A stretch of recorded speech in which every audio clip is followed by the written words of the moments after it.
Hello, good evening, जय श्री कृष्णा, राधे राधे। एक बार सभी लाइव सेशन में जुड़ जाइए। क्या सबको आवाज़ आ रही है मेरी? Good evening Monika ji, Nemi Chand ji, Mansha ji, good evening, good evening, good evening everyone, Radhe Radhe. चलिए, आज अपन शुरुआत करने जा रहे हैं और अपन जो शुरुआत करने के लिए जा रहे हैं वो आर्टिकल का टॉपिक चल रहा है और आज और कल टॉपिक ये आर्टिकल वाला अपना कंप्लीट हो जाएगा। लास्ट क्लास अपनी कल की रहेगी। नेहा जी नमस्ते, नेहा जी नमस्ते। देखिए, तो अपन अब शुरुआत करने जा रहे हैं आर्टिकल को लेकर और कल अपन ने काफ़ी चीज़ें आर्टिकल के बारे में पढ़ी, समझा। तो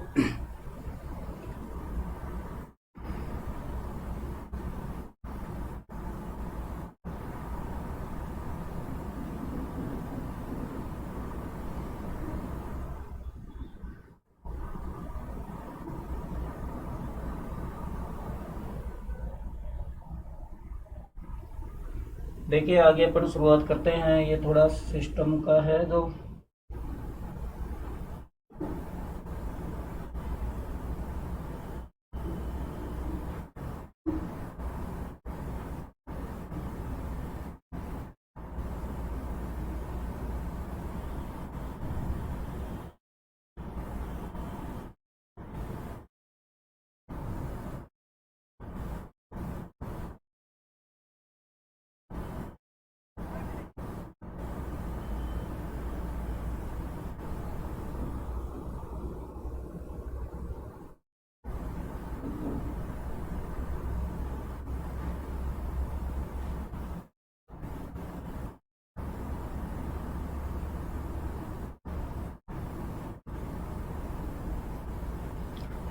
एक मिनट दोस्तों, मैं थोड़ा इसको ठीक कर लेता हूँ। ये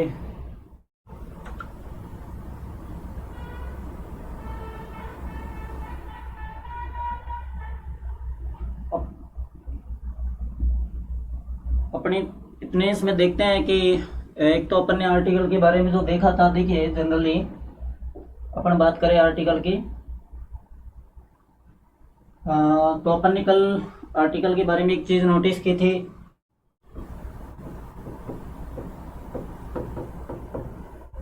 अपन ने कल आर्टिकल के बारे में ये देखा था कि इनका यूजेज कहाँ होता है। मैंने आपको कल एक टेबल बनवाई थी। वो टेबल ये थी कि अगर फर्स्ट लेटर जो आपका है,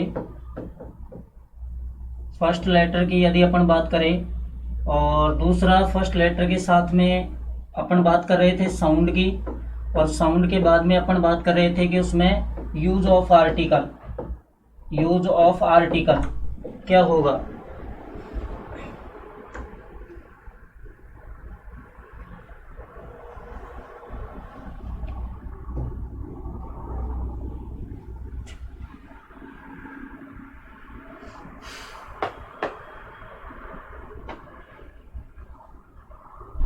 एक मिनट बस अभी।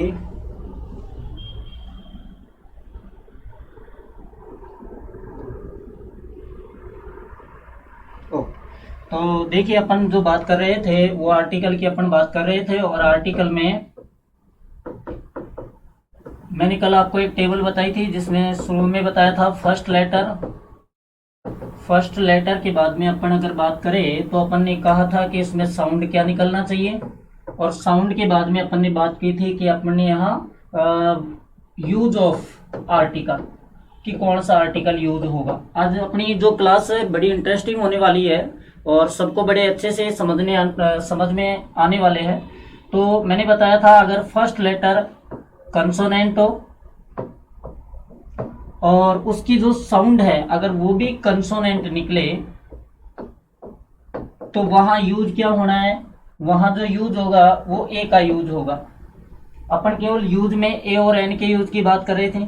फर्स्ट लेटर यदि कंसोनेंट हो और उसकी जो साउंड निकले वो क्या निकले, वाउल निकले, तो ऐसी कंडीशन में यूज किसका होगा भाई, एन का यूज होगा। फर्स्ट लेटर यदि वाउल से हो और उसकी जो साउंड निकले वो अगर कंसोनेंट निकले तो उस कंडीशन में यूज किसका होगा, ए का यूज होगा। फर्स्ट लेटर यदि वाउल हो और उसकी जो साउंड निकले वो भी वाउल निकले तो उसका यूज किसका होगा, एन का होगा। यहां तक अपन ने कल देख लिया था। इसके बाद में अपन नेक्स्ट आगे के रूल देखने वाले हैं। यहां तक आप लोगों को बहुत बेस्ट तरीके से शायद समझ में आ गया होगा। देखिए आगे अपन चर्चा करते हैं।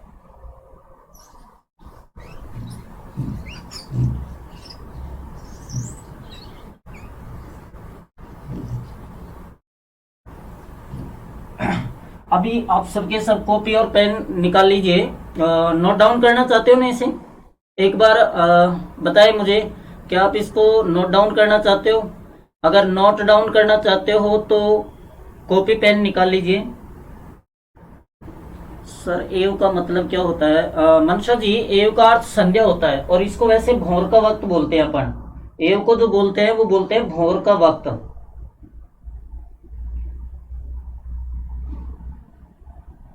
एव को बोला जाता है भोर का वक्त। और यू का अर्थ जो होता है, मैंने बताया था EWE, इसका प्रोनाउंसिएशन यू होगा। और यू का जो अर्थ होता है वो होता है मादा भेड़, मादा भेड़। हाँ जी, क्या पहले तो मुझे ये बताइए, मैं आपको एक और चीज यहाँ पहले बता देता हूँ इसको आगे शुरू करने से पहले। देखिए एक तो आपने देखा होगा ये एक वर्ड है और इसका प्रोनाउंसिएशन क्या क्या होता है। एक तो इसका प्रोनाउंसिएशन होता है द, एक इसका प्रोनाउंसिएशन होता है दी, और एक इसका प्रोनाउंसिएशन होता है दी। तो आप मुझे बताइए क्या आप लोगों को इसके बारे में जानकारी है या नहीं है? ये तीन जो वर्ड है, एक द वर्ड है और इसके तीन प्रोनाउंसिएशन होते हैं। इसका एक तो कभी भी द प्रोनाउंसिएशन नहीं होता, ये चीज नोट कर लेना। इसका कभी भी द प्रोनाउंसिएशन नहीं होता। इसका एक प्रोनाउंसिएशन द होता है, एक दी होता है और एक दी होता है। चलो बताइए एक बार, आप सबको इसके बारे में नॉलेज है या नहीं है? क्योंकि हमें काफी बार प्रोनाउंसिएशन का बहुत ज्यादा इंपॉर्टेंस हो जाता है और समझना भी होता है।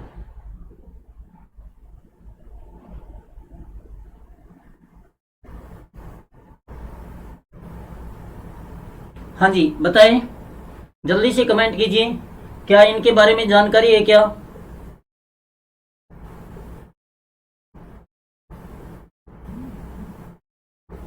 अभी आपके रिप्लाईज नहीं आए किसी के भी।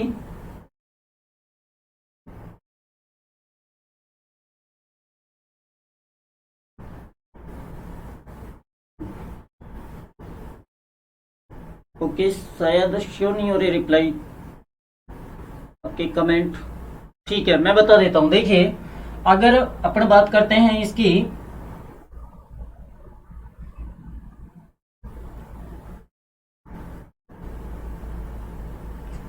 देखिए अपन जो वर्ड की बात कर रहे हैं ये वर्ड है द।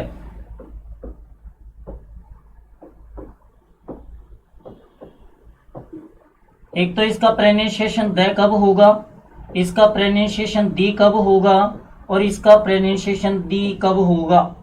ये तीन कंडीशन आपके सामने है, मैं ये बता देता हूं तीनों के तीनों। आप लोगों को बहुत बेस्ट तरीके से समझ आ जाएगा। देखिए अगर इसके बाद में कोई भी कंसोनेंट आ रहा हो तो कंसोनेंट आने की स्थिति में, अगर कंसोनेंट आ रहा हो तो उस स्थिति में इसका जो प्रोनाउंसिएशन होगा वो क्या होगा, द होगा। अगर इसके लिए क्या आ रहा हो, द के तुरंत बाद में वोवल आ रहा हो तो इसका प्रोनाउंसिएशन दी होगा। अगर द के तुरंत बाद में क्या आ रहा हो भाई, अगर इसके बाद में सुपरलेटिव डिग्री, सुपरलेटिव डिग्री आ रही हो तो इसका प्रोनाउंसिएशन दी होगा। क्या ये तीनों चीज समझ में आई आप लोगों को कि इसका प्रोनाउंसिएशन द और दी कब होगा? समझ आया या नहीं आया? हाँ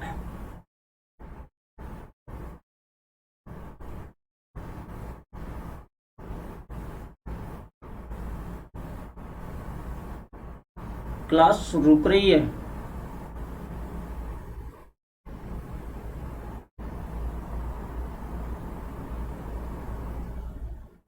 जी क्लास, क्या आपको क्लास शो नहीं हो रही?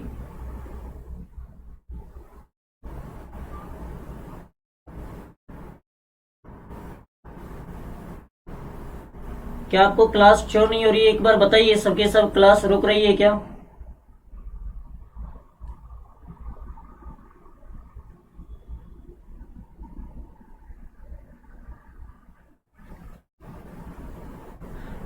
जी एव का अर्थ आपको बताया ना अभी मैंने। देखो एव का अर्थ होता है जो संध्या होता है, इसका शाब्दिक अर्थ मैं आपको जनरली इसके बारे में और डिटेल से चलो बता देता हूँ। एव एक जो वर्ड है, ये लिटरेचर का वर्ड है, साहित्यिक शब्द है। जब हम किसी साहित्य की बात करते हैं, और साहित्य में हम अगर गोधुली की जो बात करते हैं, जनरली हिंदी में एक शब्द यूज होता है और उसका नाम है गोधुली। गोधुली ऐसा वक्त होता है जिस समय ना तो नाइट होती है ना पूर्ण तरीके से डे होता है, वो दोनों वक्तों का जो मिलन होता है उसको एव कहा जाता है। जैसे आपने एक और वर्ड सुना होगा DAWN, और इसको बोलते हैं भोर का वक्त। जब सूरज पूरी तरीके से निकला हुआ नहीं होता है और सूरज पर लालिमा छाई हुई रहती है, उसको डॉन बोला जाता है। ठीक उसी तरीके से इवनिंग टाइम में जो एव होता है उसका शाब्दिक अर्थ जो होता है वो संध्या होता है। शाब्दिक अर्थ संध्या होता है सब इसका। अब समझ में आ गया होगा।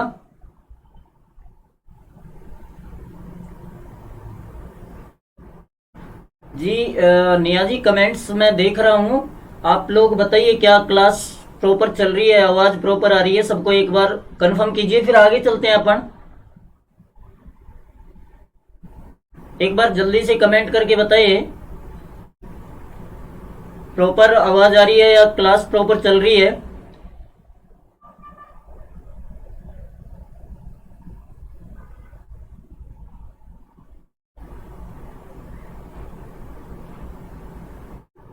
जी बताइए, जल्दी बताइए एक बार।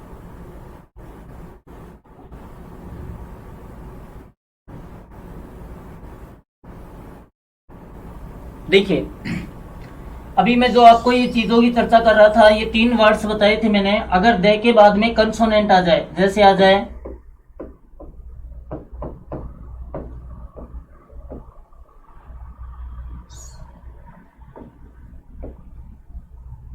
अगर अपन बात करें तो इस समय इनका जो प्रोनाउंसिएशन होगा, देखिए यहां इसका क्या बोलते हैं, जो साउंड होता है इसमें बे बोला जाता है, बी नहीं। बी तो लेटर है। साउंड की अगर अपन बात करेंगे तो इसको बोला जाएगा बे। तो इसको बोलेंगे द बॉय, इसको बोलेंगे द गर्ल। ठीक है। अगर अपन इसी तरीके से बात करें, वाउल की अगर बात करें, जैसे मैंने कहा, अब यहां जो आपका प्रोनाउंसिएशन ये होगा ओ का, ओ चूंकि एक वैसे भी वाउल में आ रहा है और इसका जो प्रोनाउंसिएशन है वो भी इसमें वाउल में जा रहा है, तो इसको यहां बोलेंगे दी ओल्ड मैन। दी थोड़ा स्पीडली बोलना है, रैपिडली बोलना है, क्योंकि स्मॉल है तो रैपिडली बोलना है।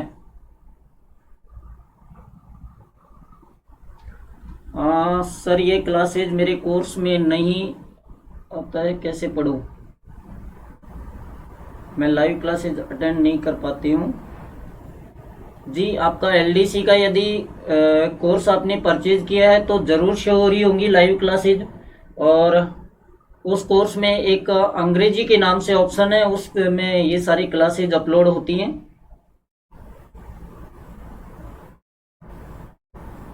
क्या अभी भी क्लासेज रुक रही है क्या?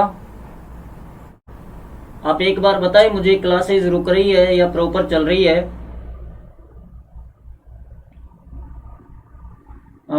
नहीं जी निमी चंद जी, लाइव यही नहीं, मेरी रीट में भी जो क्लास हैं वो भी लाइव होती हैं, और LDC में जो क्लासेज हैं वो भी लाइव होती है। मेरी रिकॉर्डेड क्लास नहीं आती।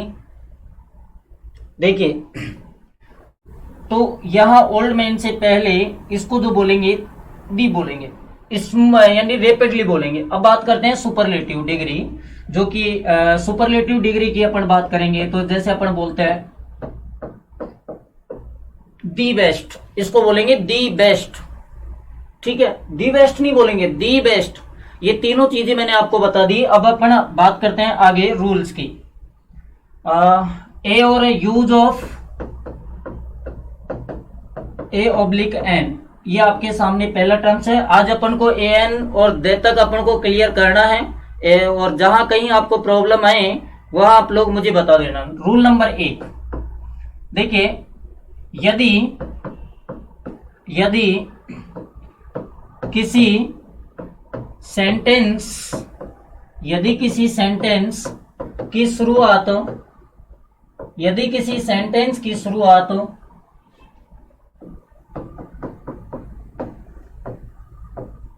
एक्सक्लेमेटरी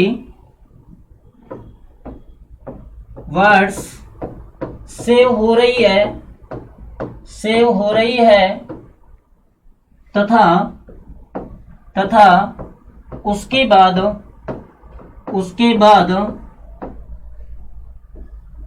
सिंगुलर काउंटेबल नाउन आ रही है तो ए ऑब्लिक एन का यूज करेंगे। ये फर्स्ट रूल है। देखिए, मैं आपको किताबी वे में बिल्कुल नहीं पढ़ा रहा, फिर बता रहा हूं। ये सारे नियम पढ़ने के बाद में निष्कर्ष के आधार पर मैं आपको लिखा रहा हूं। क्लास रुकी हुई थी, अब अभी चल रही है क्या क्लास? अभी प्रॉपर चल रही है क्या क्लास? आप मुझे कमेंट करके बताइए, क्या क्लास प्रॉपर चल रही है क्या? मनसा जी, मैंने एव का मतलब बिल्कुल अच्छी तरीके से समझा दिया।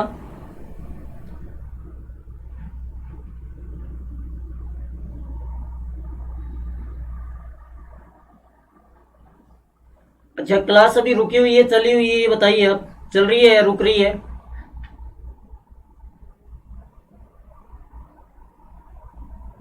हाँ बिल्कुल, फिर से बता देंगे, लेकिन आप मुझे ये बताइए, क्या क्लास प्रॉपर चल रही है?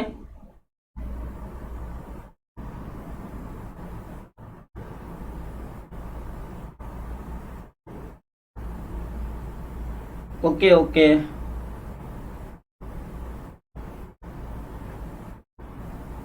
ओके, ठीक ठीक। देखिए, अभी अपन जो रूल की बात कर रहे थे, मैं आपको फिर से उनको बता दूंगा, लेकिन एक बार आप इस रूल नंबर फर्स्ट को देखिए। अगर किसी सेंटेंस, कोई भी सेंटेंस हो, ओके, उसकी शुरुआत किससे होनी चाहिए? एक्सक्लेमेटरी वर्ड से होनी चाहिए। मैं आपको एक्सक्लेमेटरी वर्ड भी बताऊंगा और इसके शाइनी भी बताने वाला हूं। और उसके बाद में सिंगुलर काउंटेबल नाउन आए, ये बड़ी इंपॉर्टेंट बात है। सिंगुलर काउंटेबल नाउन, पहली बात तो यह है कि ए और एन का यूज ही वहां होता है जहां इसके बाद में क्या आनी चाहिए भाई? सिंगुलर काउंटेबल नाउन आनी चाहिए। क्योंकि अगर नाउन प्लूरल होगी तो वहां ए और एन का आप यूज ही नहीं कर सकते। आप कहोगे क्यों नहीं कर सकते? तो इसके पीछे कारण भी होता है। ए और एन, अगर अपन ए और एन की बात करें तो इनका जो शाब्दिक अर्थ होता है वो होता है वन, और वन का अर्थ क्या होता है? एक। वन का अर्थ क्या होता है? एक होता है। तो एक के लिए ही तो इनका प्रयोग होता है। अब जब एक के लिए प्रयोग होता है तो आप प्लूरल में यूज कर ही नहीं सकते। तो सीधी बात क्या है कि अगर किसी भी सेंटेंस की शुरुआत में एक्सक्लेमेशन वर्ड्स दिए हुए हो और उसके बाद में सिंगुलर काउंटेबल नाउन दी गई हो, तो ऐसी कंडीशन में जो यूज होगा वह ये तो ए का यूज होगा या फिर एन का यूज होगा। आप कहोगे ए का यूज कैसे होगा और एन का यूज कैसे होगा? ओके, निशा वशिष्ठ, मस्त पढ़ाते हो sir, thank you very much. आगे देखिए, अगर अपन आगे बात करते हैं इसके एग्जाम्पल की बात करते हैं।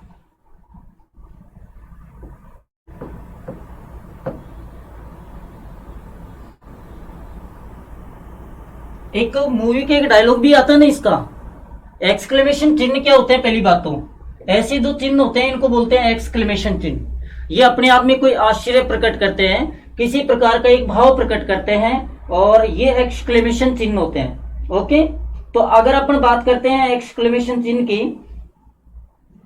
जैसे मैं यहां एक सेंटेंस लिखता हूं,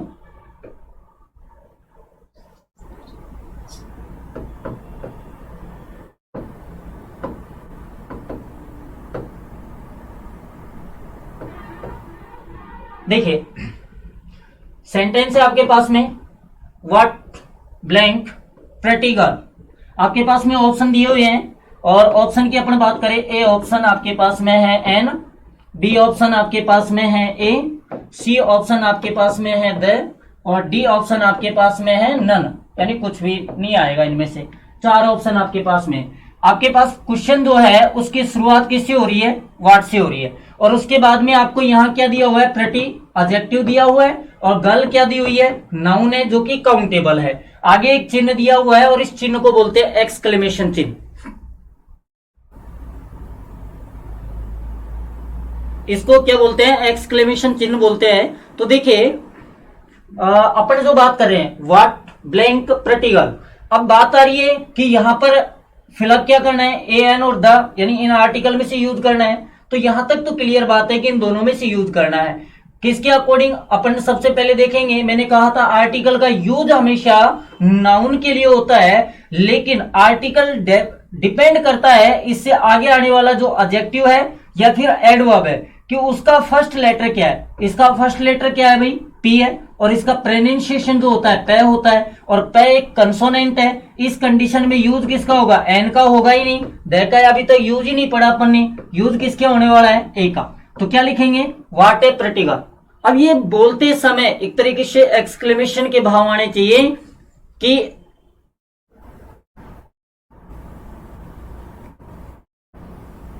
हाँ जी, जैसे मैं एक और सेंटेंस आपको लिखता हूं यहां,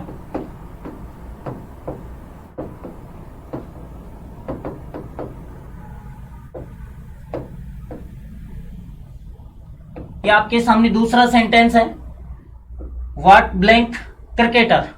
अब देखिए क्रिकेटर एक वर्ड है, क्रिकेटर जो है ये क्या है, नाउन है और काउंटेबल है।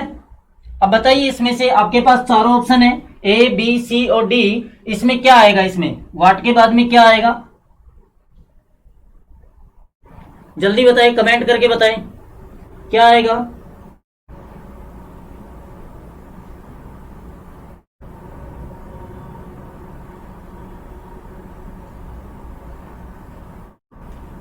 खुशबू सैनी ए, नेमीचंद जी ए, वेरी गुड, जल्दी से कमेंट करके बताएं।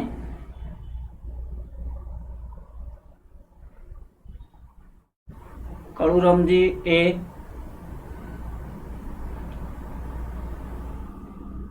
जल्दी कमेंट करके बताएं। और sir help please, what happen, क्या हुआ। निशा वशिष्ठ ए, वेरी गुड,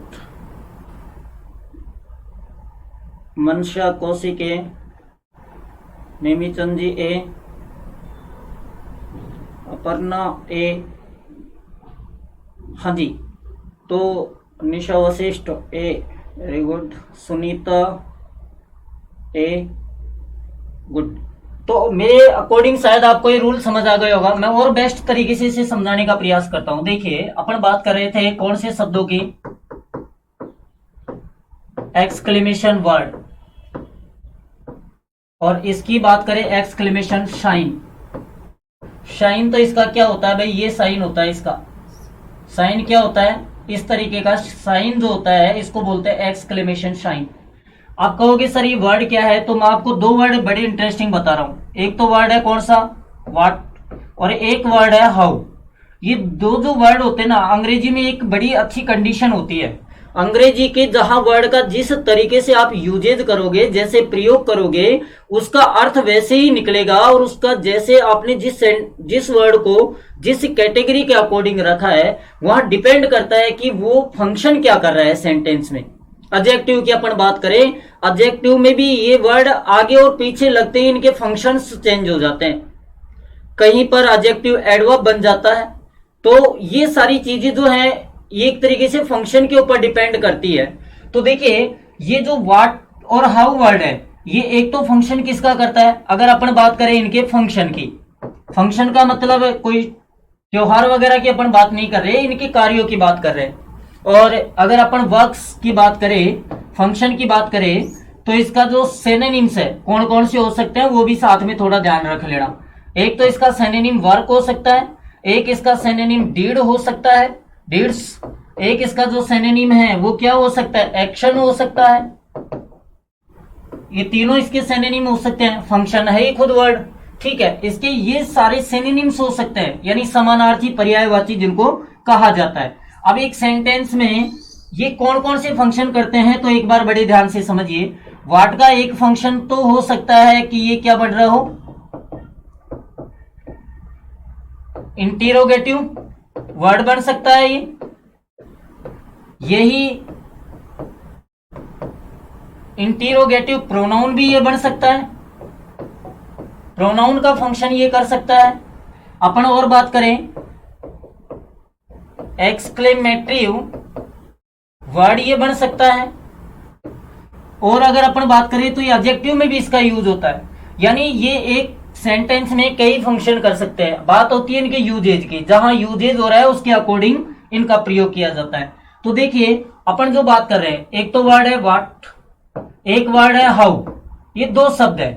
अगर इनके बाद में रिक्त स्थान हो और रिक्त स्थान के बाद में आपको क्या दिया हो, सिंगुलर काउंटेबल नाउन दिया हुआ हो, या फिर अगर सिंगुलर काउंटेबल नाउन नहीं हो और मान लीजिए वर्ड की शुरुआत वाट से हो रही है, सेंटेंस की शुरुआत, उसके बाद में वाट के तुरंत बाद में आपको क्या दिया हुआ हो, एडजेक्टिव दिया हुआ हो, एडजेक्टिव के बाद में क्या दिया हो, सिंगुलर काउंटेबल नाउन दिया हुआ हो, अंत में एक्सक्लेमेशन साइन हो। अगर मान लीजिए ये भी फॉर्मूला नहीं हो और तीसरा फॉर्मूला क्या हो सकता है, वाट हो सकता है, ब्लैंक हो सकता है, पहले एडवर्ब हो सकती है, एडवर्ब के बाद में एडजेक्टिव हो सकता है, फिर उसके बाद में सिंगुलर काउंटेबल नाउन हो सकती है और लास्ट में एक्सक्लेमेशन साइन हो सकता है। तीन फार्मूले यहां बन गए। ठीक उसी तरीके से इसके जितने भी फार्मूले बने हैं वही फार्मूले किसके बनते हैं, हाउ के बन सकते हैं। हाउ के बाद में भी ये हो सकता है, सिंगुलर काउंटेबल नाउन हो सकती है। तो ऐसी कंडीशन में इनमें यूज किसका होता है, ए और एन का यूज होता है। अभी जो मैंने आपको रूल लिखाया है उसके सारे के सारे फार्मूले ये हैं।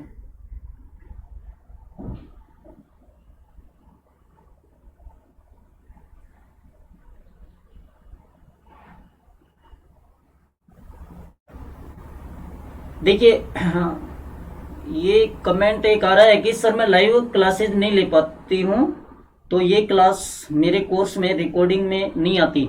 जी रिकॉर्डिंग में अवश्य आती है। जो आपका एलडीसी बैच का एलडीसी बैच जो आपने परचेज कर रखा है उसमें इंग्लिश के दो फोल्डर बने हुए हैं, एक सामान्य अंग्रेजी लिखा हुआ है, एक केवल अंग्रेजी लिखा हुआ है। केवल अंग्रेजी में ओनली फॉर मेरी क्लासेज ये जो लाइव वाली है वो वहां अपलोड होती है। तो अभी जो मैंने बात की इसके मैं बहुत सारे उदाहरण देने वाला हूं।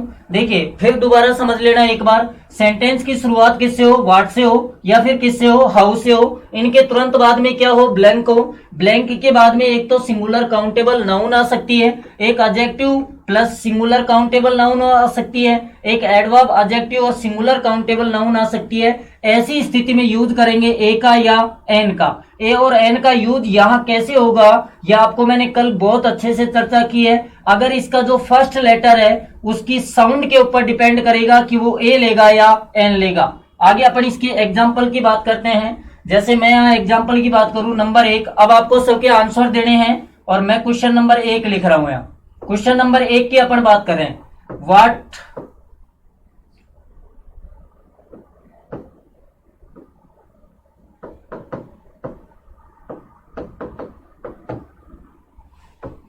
Question number 2,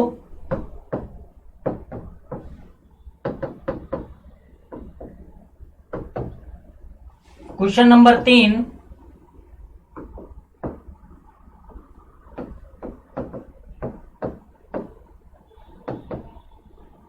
question number 4। ये आपके सामने बहुत सारे मैं एग्जांपल्स देते जा रहा हूं और ये सारे एग्जांपल आपको पता होना चाहिए।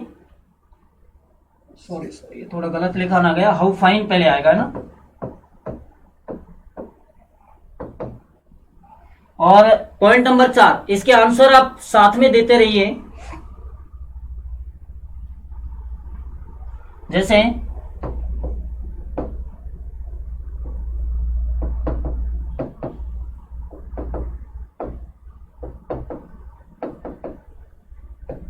और आपके पास इन सबके ऑप्शन जो हैं वो मैं ऑप्शन लिख देता हूं यहाँ। A option, an, B option a, C option the, D option zero article.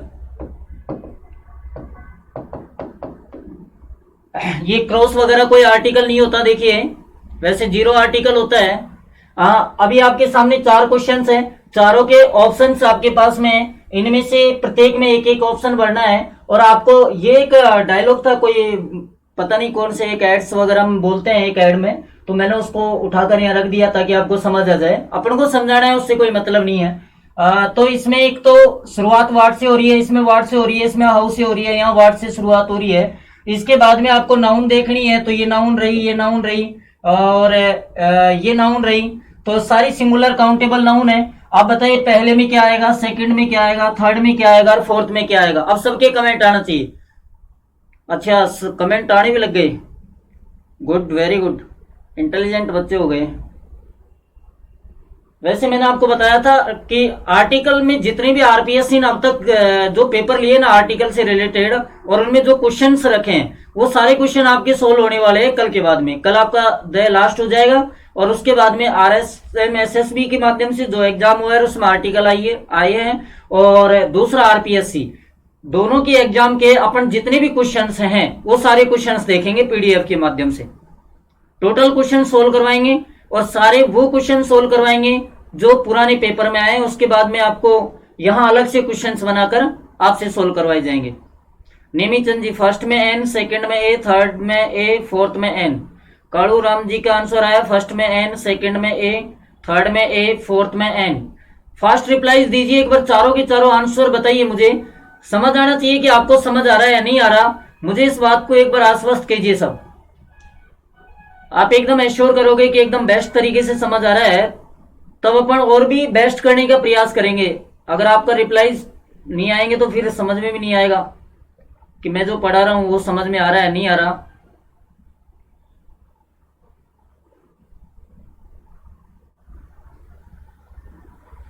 Dev Kumar, first में एन, सेकंड में ए, थर्ड में ए, फोर्थ में एन। खुशबू सैनी, फर्स्ट में ए, सेकंड में ए, थर्ड में ए, फोर्थ में। खुशबू जी, सारे आंसर एक जैसे कैसे दे रहे हो आप? इसका मतलब आपको समझ में नहीं आया अभी भी। मैंने पहले रूल आपको नोट करवाया है, रूल के बाद में इसका फॉर्मूला अलग से सेट किया है। मैं बुक इस वे से बिल्कुल नहीं पढ़ा रहा आपको वो चीज पढ़ा रहा हूँ जो बेसिकली समझ आए, डायरेक्टली समझ आए। ये सारी चीजें किताबों में भी अच्छी तरीके से लिखी हुई है। खुशबू सैनी, फर्स्ट में ए, सेकंड में, थर्ड में, फोर्थ में। अर्पना, फर्स्ट में एन, सेकंड में ए, थर्ड में, फोर्थ में एन। और अभी सबके रिप्लाईज नहीं आए भाई। सुनीता, फर्स्ट में एन, सेकंड में, थर्ड में ए, फोर्थ में। Very good sir. ये क्लास मेरे रिकॉर्ड में नहीं आती, बाद में नहीं देख सकते क्या ये क्लास? जी देख सकते हो बाद में। राकेश, एन, ए और एन। मनशा, एन, ए और एन। गुड, हाँ जी, ओके। तो इसका मतलब सबको समझ आ गया। निशा वशिष्ठ, फर्स्ट में एन, सेकंड में ए, थर्ड में द, फोर्थ में एन। निशा गलती क्यों कर रही है? थर्ड में दे क्यों आएगा?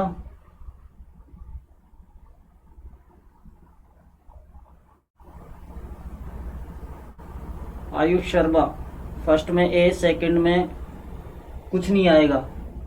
अच्छा, थर्ड में ए, फोर्थ में। अच्छा, निशा वशिष्ठ, थर्ड में दे क्यों बताया आपने? थर्ड में दे ऑप्शन कैसे आएगा?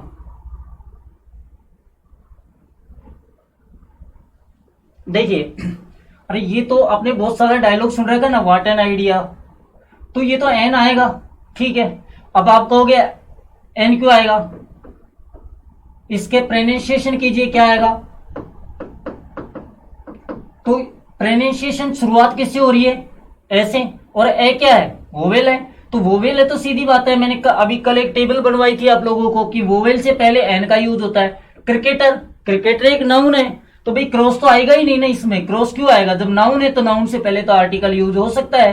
क्योंकि क्रिकेटर में पहला वर्ड क्या है? सी, और क्रिकेटर सी का जो प्रोनाउंसिएशन है क्या आ रहा है? कै, और कै के लिए जो फोनेटिक होता है वो ये होता है। तो कै जो है ये कौन सा है? ये कंसोनेंट साउंड है, और कंसोनेंट साउंड से पहले ए का यूज होगा। How fine. अब डे, इसको देखो फोनेटिक्स में डे ही बोला जाता है वैसे, लेकिन ये डे है, और डे का फोनेटिक्स जो होता है वो भी इस तरीके से होता है, और इसका प्रोनाउंसिएशन डे होता है। तो डे जो है वो कंसोनेंट है, और डे एक नाउन भी है, तो नाउन के अकॉर्डिंग क्या आएगा? ए आएगा। ठीक है, और इसमें देखिए यहां गर्ल के लिए यूज किसका हो रहा है? गर्ल, यानी देखिए what blank intelligent girl, noun क्या हुई? गर्ल हुई, कॉमन नाउन है। इससे पहले जो यूज हो रहा है ये गर्ल की विशेषता बता रहा है कि लड़की तो है लेकिन कैसी है? इंटेलिजेंट है। तो इंटेलिजेंट जो विशेषण हुआ, एडजेक्टिव हुआ, इसका फर्स्ट लेटर देखिए आई। एक चीज नोटिस करना, आप ये मत सोचना कि इसमें ए भर देंगे, ए कभी नहीं आएगा, क्योंकि गर्ल के लिए आर्टिकल का यूज हो रहा है, लेकिन इससे पहले जो एडजेक्टिव है उसकी फर्स्ट लेटर को देखते हुए हम यूज करते हैं। तो यहां पर आएगा एन। सबको समझ आ गया?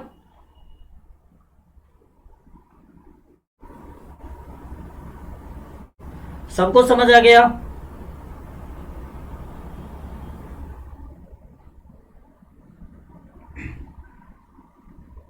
सबको समझ आ गया क्या भाई? आगे चले चल तो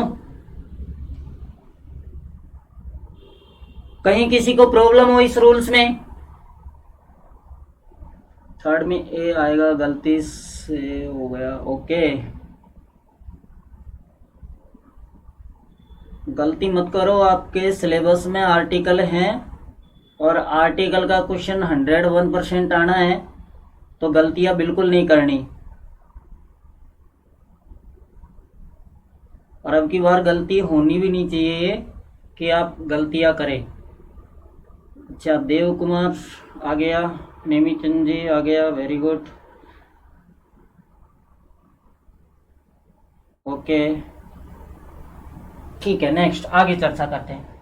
देखिए दो वर्ड होते हैं, एक तो मैं पहले यहां हिंदी लिख रहा हूं, प्रतिमाह, प्रतिमाह, प्रतिदिन, प्रतिवर्ष। आपने इन शब्दों के लिए जनरली हम लोग जो डेली यूजेज में यूज करते हैं, किस में यूज करते हैं? डेली यूजेज में। हम क्या लिख देते हैं? Per month. क्या लिख देते हैं भाई? पर मंथ, पर डे, और क्या लिख देते हैं? Per year. मैं आपको जानकारी के लिए बता देता हूं, अगर आपने इंग्लिश में इनका यूज किया तो वो 100% क्या है? रॉन्ग है। आप कहोगे ऐसा क्यों?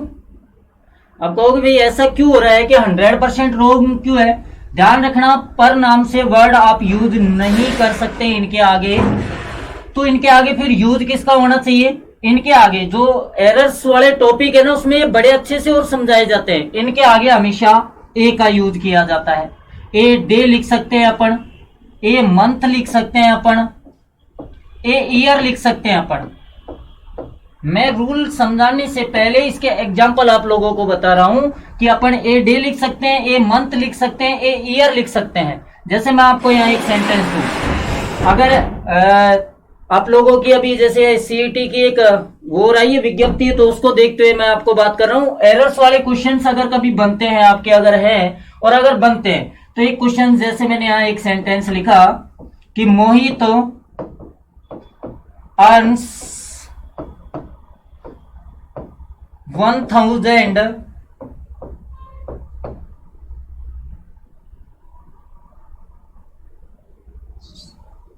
चलो ये कर लेते हैं 100 पर मंथ। मान लीजिए कि ये सेंटेंस है, और आपके पास ऑप्शन इस तरीके से रख दिए, और एक ऑप्शन रख दिया लास्ट का नो एरर। ये इस तरीके के जो क्वेश्चन है वो एसएससी वगैरह में बहुत ज्यादा आते हैं। A option, B option, C option और डी ऑप्शन। यानी इस सेंटेंस में गलती है तो कहां पर है, किस पार्ट में? क्या ए पार्ट में गलती है, क्या बी पार्ट में गलती है, क्या सी पार्ट में गलती है या फिर क्या डी पार्ट में गलती है, ये भी एक सीखने वाली पॉइंट है।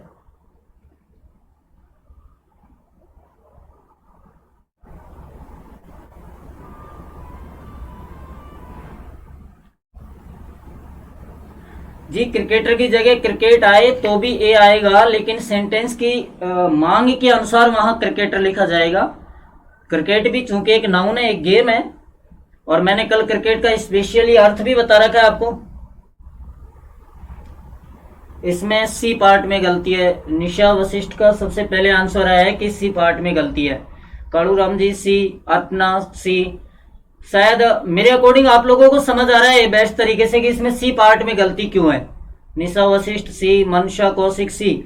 देखिए मैंने अभी कहा कि इंग्लिश में, और अगर जनरली अपन बात करें ना साहित्यिक इंग्लिश यानी लिटरेचर की बात करें, तो पर नाम का इंग्लिश में कोई वर्ड होता ही नहीं है। अगर अपन जनरली बात करते हैं ना, हम लोगों की क्या एक आदत होती है इंडियन से ना, हम नई नई इंग्लिश बना देते हैं, जो नहीं होती है ना तो भी इंग्लिश बन जाती है। और फिर आजकल जैसे जनरली एक दो आपको एग्जांपल भी मैं दूं कि दो यूनिवर्सिटी और हमारे यहाँ बड़ी फेमस है, कौन कौन सी पता है आपको? उन यूनिवर्सिटी ने जो इंग्लिश की मॉडिफिकेशन इतना कर दिया कि उसके माध्यम से हमें समझ नहीं आता कि आजकल बच्चे भी क्या लिखते हैं। जब कोई फेसबुक वगैरह पे कॉन्ग्रेचुलेशंस में वो गुब्बारे से फूटते हैं तब पता लगता है कि ओरिजिनल स्पेलिंग यही है, वरना आजकल उसकी भी स्पेलिंग बच्चे ने शॉर्ट करने लग गए। एक वेलकम वर्ड होता है जिसको बच्चे इस तरीके से लिखने लग जाते हैं। अब आगे चलकर फिर वो क्या वेलकम ऐसे ही लिखते रहेंगे, इंग्लिश को मॉडिफिकेशन कर रहे हैं। तो इंडियंस के अंदर जो टैलेंट होता है ना बड़ा अच्छा होता है। वेरी गुड, सबके आंसर आ रहे हैं सी। तो देखिए सी गलत क्यों है, मैंने आपको बताया कि इंग्लिश में पर नाम से कोई वर्ड यूज नहीं करना है आपको, और इनकी जगह जो वर्ड यूज होगा वो ए डे होगा, ए मंथ होगा, ए ईयर होगा। तो यह मंथ आ रहा है, इससे पहले पर नहीं आएगा, ए आएगा। ये बहुत छोटी बात है, जनरली इस रूल को बहुत कम लिखा जाता है। Really your method is outstanding sir, thank you so much. आज का ट्रेंड चल रहा है इंग्लिश का। हाँ तो देखिए ये इस तरीके का एक क्वेश्चन है। अभी मैं आपको जो रूल्स बताने वाला हूं वो रूल यही है। और रूल क्या है, मैं आपको सबसे पहले यहाँ रूल लिख देता हूं तो देखना समझ आएगा। अपना नेक्स्ट रूल है, आप ये नोट डाउन करते रहना भाई, और चाहे ये आप बाद में रिकॉर्डेड क्लास यदि देखते हो तो वहां से नोट डाउन कर लेना। अगला रूल है, यदि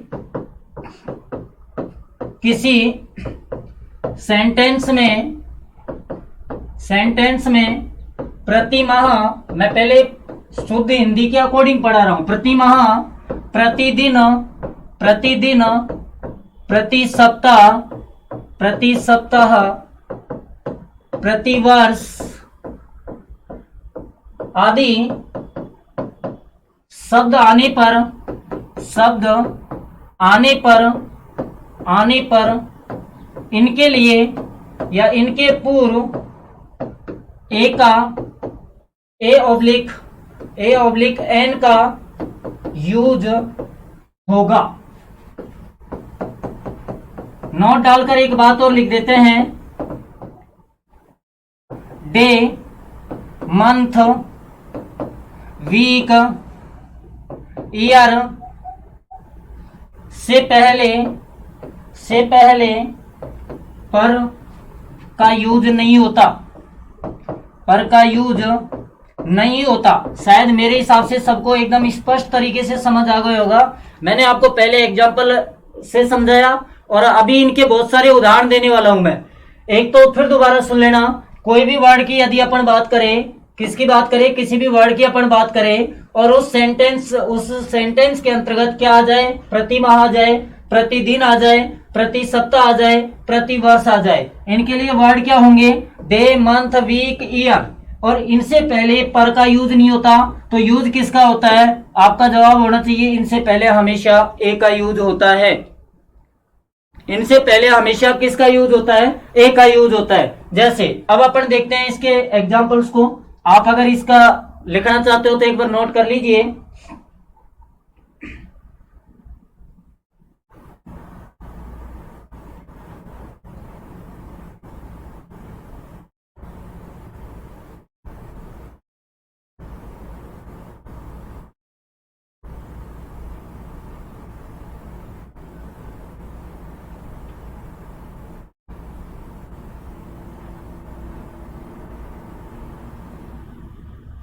हाँ जी लिख लिया होगा। तो मैं आपको एग्जांपल देता हूं यहां, जैसे ही अर्न्स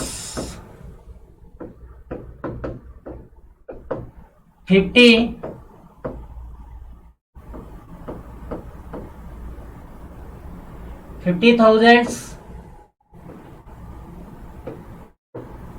मंथ। पहला, सेकंड, वी शुड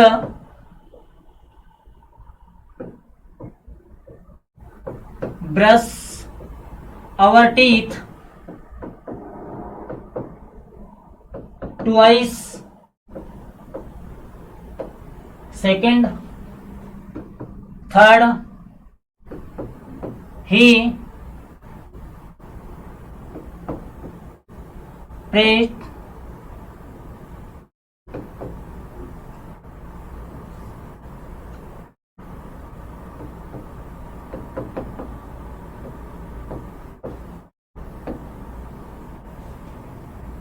अगला, she goes to temple twice year. आपके पास में देखो पहला क्वेश्चन, एक के बहुत सारे उदाहरण मैं आपको साथ में बता रहा हूं और एकदम क्लियर तरीके से आपको समझ आना चाहिए। एग्जाम्पल बहुत सारे दे रहे हैं आपको। पहले में मैं आपको जैसे मैंने कहा है कि ए, बी में एन, सी में द और डी में 0 आर्टिकल। सबको शायद समझ आ जाएगा, तुरंत रिप्लाई जाएंगे सबके। देखते हैं किस किस के सबके रिप्लाई जाते हैं नहीं आते हैं, जल्दी से बताएं।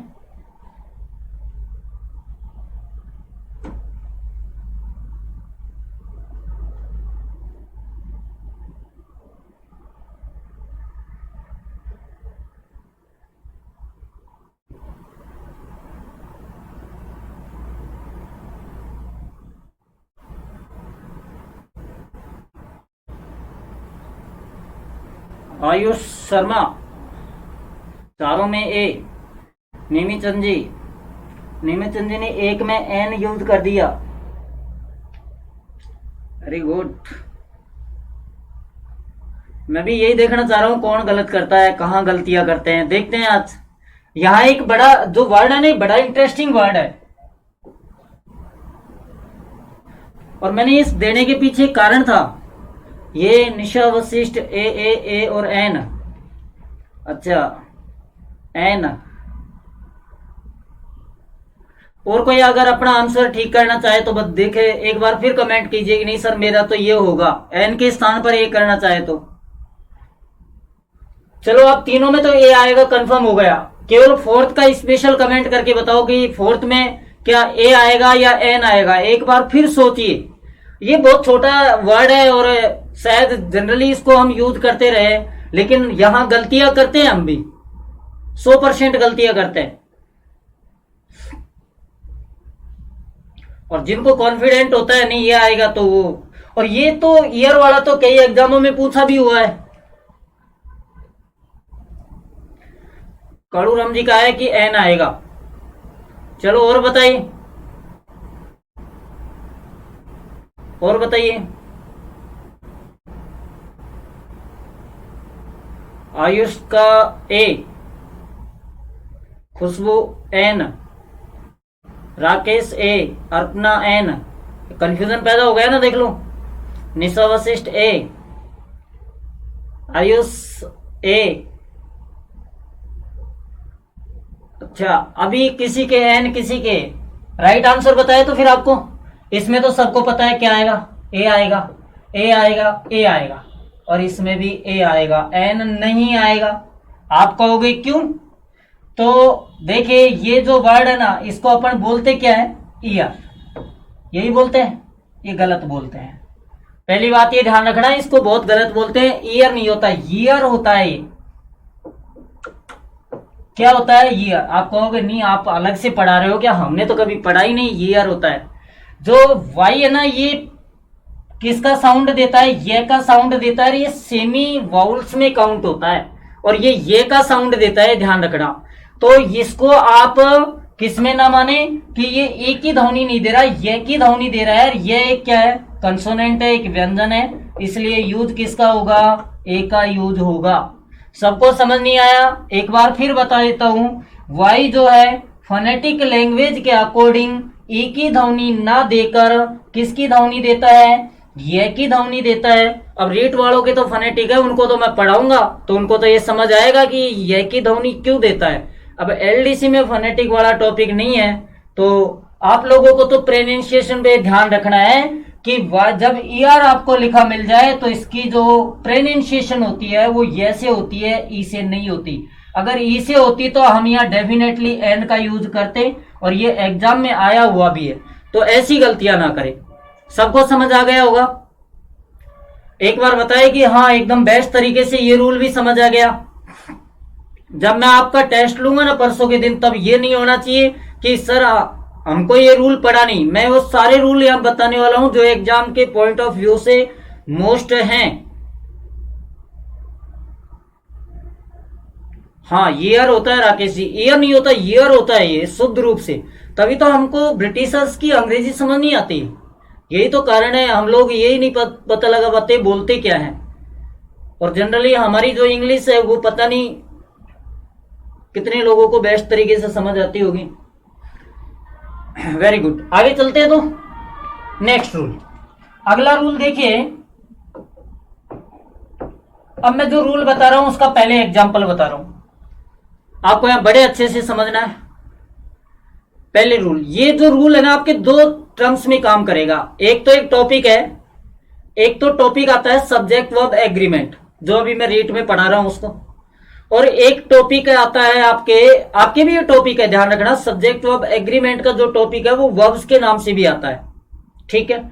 उसमें एक नहीं, सब्जेक्ट वर्ब एग्रीमेंट को यदि कोई आदमी बड़े हाई तरीके से और बेस्ट तरीके से पढ़ाए तो वहां एक के साथ 3 टॉपिक क्लियर हो सकते हैं। वर्ब वाला टॉपिक क्लियर हो सकता है, टेंस वाला टॉपिक क्लियर हो सकता है, सब्जेक्ट में नाउन साथ में क्लियर हो सकती है, और सब्जेक्ट वर्ब एग्रीमेंट दोनों का समानार्थी भी हो सकता है। एक तो अपन जो बात कर रहे हैं, ये बीच बीच में मैं टर्म्स बताता हूं ना, ये कहीं लिख लेना। अग्रीमेंट, मैंने एक बताया भी था, अग्रीमेंट का समानार्थी होता है अकॉर्ड। अकॉर्ड का अर्थ होता है अग्रीमेंट, और एग्रीमेंट का अर्थ होता है अकॉर्ड, यानी समझौता। इसका अगर एंटोनिम्स की बात करें तो डिकॉर्ड होता है, डिकॉर्ड, ठीक है भाई। अकॉर्ड का अर्थ होता है सहमति देना। और ये जो क्वेश्चन है ना, अभी हाल ही के एक एग्जाम में आया हुआ था, मैंने सुबह ही पेपर में एक में देखा था, इसलिए ये क्वेश्चन आया हुआ था। अकॉर्ड का सिनोनिम पूछा हुआ था और उसमें अग्रीमेंट लिखा हुआ था, तो इसका अकॉर्ड का सिनोनिम जो होता है वो अग्रीमेंट होता है। देखिए नेक्स्ट रूल की बात करें, अगला जो रूल है, पहले मैं आपको रूल समझा देता हूं। एक सेंटेंस आपके पास में यहां,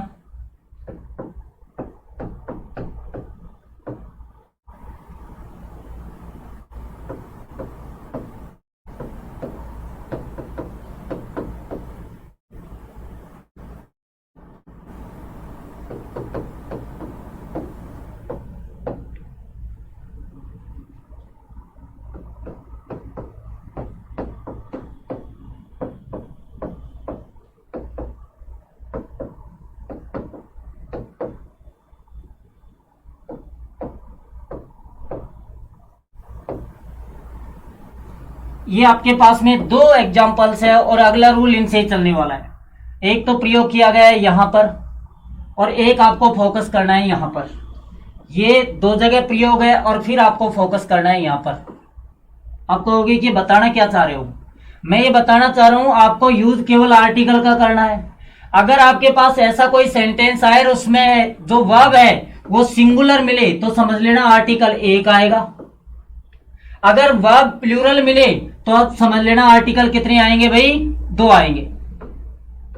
आप कहोगे क्या ये आर्टिकल अलग अलग हो सकते हैं दोनों, तो मैं आपको बता देता हूं, अगर एक आर्टिकल किसी वाक्य में प्रयोग हो रहा है तो सेम आर्टिकल दूसरी जगह आएगा। ये दोनों कभी अलग नहीं हो सकते। ये नहीं हो सकता कि यहां आपको द मिल गया और यहां ए मिल गया। यहां आपको, हाँ ये तो मिल सकता है कि एक जगह एन मिल गया और एक जगह ए मिल गया, क्योंकि दोनों एक ही, अलग तो है ही नहीं। लेकिन ये नहीं हो सकता कि एक जगह आपको ए मिल गया दूसरी जगह आपको द मिल गया, ये कभी नहीं हो सकता।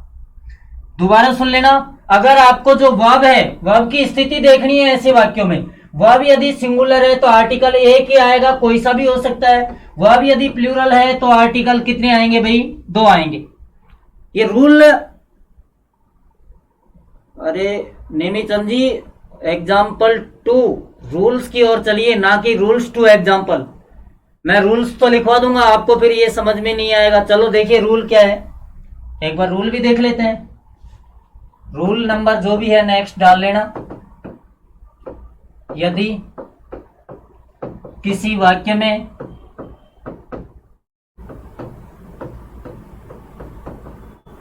एक से अधिक नाउन,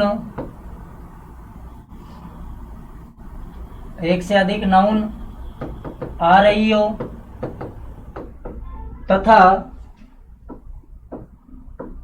वे एंड से जुड़ रही हो तो वाक्य में प्रयुक्त वर्ब के अनुसार आर्टिकल का यूज होगा। आर्टिकल का यूज होगा, ये नियम रहा साहब आपका। यदि किसी वाक्य में एक से अधिक नाउन आ रही हो तथा वे एंड से जुड़ रही हो तो वाक्य में प्रयुक्त वर्ब के अनुसार आर्टिकल का यूज होगा। सर आपने इंग्लिश कहां से सीखी?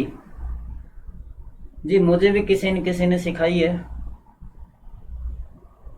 बट मैंने सबसे ज्यादा इंग्लिश जिनसे सीखी है वो बहुत ही टैलेंटेड पर्सन है।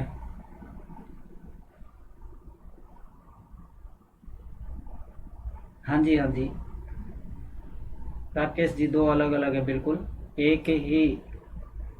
हाँ ये रूल बिल्कुल बिल्कुल, जब अगर हेल्पिंग वर्ब जो होती है ना, अगर सिंगुलर है तो इसका मतलब दोनों पर्सन एक है, और हेल्पिंग वर्ब अगर प्लूरल है तो इसका मतलब दोनों व्यक्ति अलग अलग है, दो व्यक्तियों की वहां बात होगी। देखिए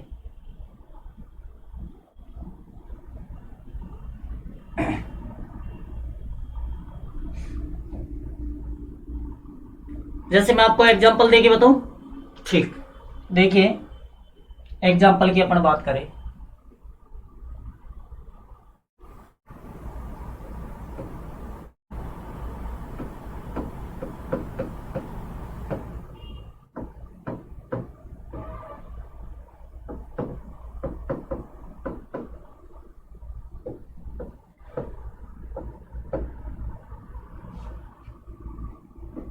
सेकंड,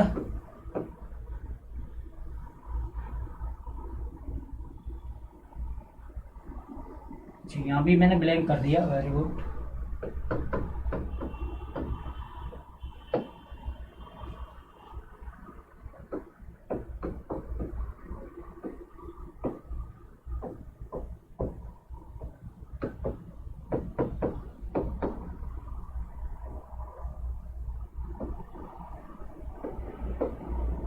अब देखो क्वेश्चन एक ही है, दोनों में आंसर अलग अलग आएंगे।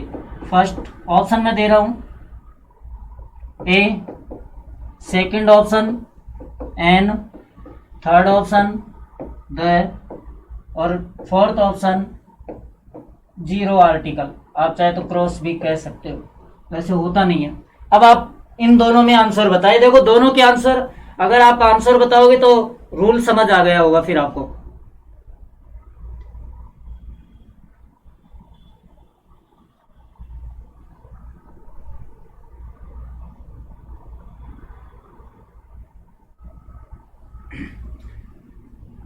राकेश जी का आंसर आया फर्स्ट में क्रॉस, सेकंड में बताएं।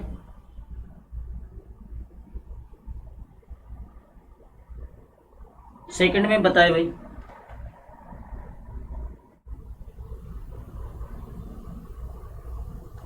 सेकंड में ए। जल्दी से बताएं, और भी आंसर बताएं, फटाफट आंसर बताएं।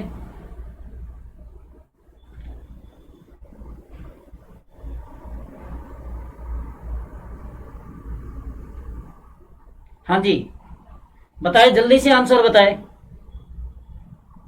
आयुष फर्स्ट में क्रॉस, सेकंड में ए। अर्पणा फर्स्ट में ए। अर्पणा जी एक बार फिर देखिए, अर्पणा जी एक बार फिर, आपको समझने की अभी आवश्यकता है। मनशा फर्स्ट में जीरो आर्टिकल, सेकंड में ए। आयुष शर्मा फर्स्ट में क्रॉस, सेकंड में। Arpana second cross. अच्छा अच्छा, नेक्स्ट आगे इसमें आएगा, देखो क्रॉस आएगा और इसमें आएगा ए। ओके, अब मिलते हैं कल।